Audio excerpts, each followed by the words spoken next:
تو حج عمرے کے بارے میں فکر رہنا چاہیے. مدینہ تو رسول کی حاضری حج عمرے کا حصہ نہیں ہے. حج عمرہ اس کے بغیر ہی پورا ہے. باقی کون واپس لوٹتا بنصیبی کو ہوگا نا, وہ بیچارے تو مجبور تھے, دوبارہ جانے کی ضرورت نہیں, حج عمرہ ہو گیا.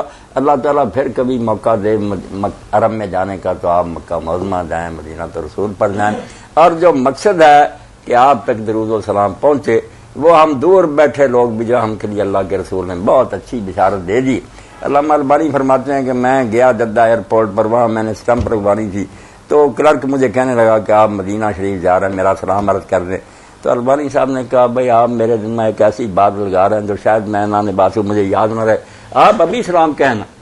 حدیث سنائی کہ انا للہ ملائکۃ سیاحین الارض, اللہ کے فرشتوں کی ایک جماعت صرف اس لیے زمین میں گشت کر رہی ہے, یبلغونی من امتی السلام, میری امت سلام کا ہے, وہ نام لے کر ڈائل کر دیتے ہیں کہ اسحاق ابن منشی نے سلام کہا اور حضور اس کے سلام کا جواب دیتے. اب اس سے بڑی دولت کیا, ہر شخص اس سے فائدہ اٹھا سکتا ہے. باقی اللہ نصیب کرے تو مدینہ منورہ, آپ کا ممبر, محراب, مسجد, ہر شخص کا جی چاہتا تڑپتا, ہر مومن کی تمنا. میں نے ایک دن وہ اسی پر اب ختم کر دیتے ہیں, وہ پیامی کا شعر سنایا کہ اسکول میں ہو رہی تھی میٹنگ, لوگ اپنے اپنے بیان کر رہے تھے. وہ شیخ الہند محمود حسن رحمۃ اللہ علیہ کے نواسے تھے, ان کو بھی بلایا, شاعر تھے.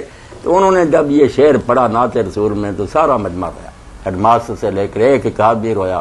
پیامی موت سے ڈرتا نہیں پر آرزو یہ ہے کہ پہنچے روضہ خیر الورا پر موت سے پہلے. مرنے کا ڈر کوئی نہیں, مگر اللہ ایسا نہ ہو کہ میں مر جاؤں اور روضہ رسول پر حاضری نہ دوں. پیامی موت سے ڈرتا نہیں پر آرزو یہ ہے کہ پہنچے روضہ خیر الورا پر موت سے پہلے. ہر مومن کی تمنا اللہ نصیب کرے. جزاکم اللہ خیر. اس خوبصورت جواب کے ساتھ ہی کہ اللہ تعالی ہم سب کو روضہ رسول کی حاضری کی توفیق عطا فرمائے, یہی ہمارے ایمان و دین کا حصہ ہے. ایمان و دین کا ہم شکر گزار ہیں مفتی اعظم پاکستان, اللہ کے رسول کی محبت کے علاوہ دین کوئی چیز نہیں. دین کا خلاصہ ہی ہے یہ حب رسول. جو آپ کے سوالات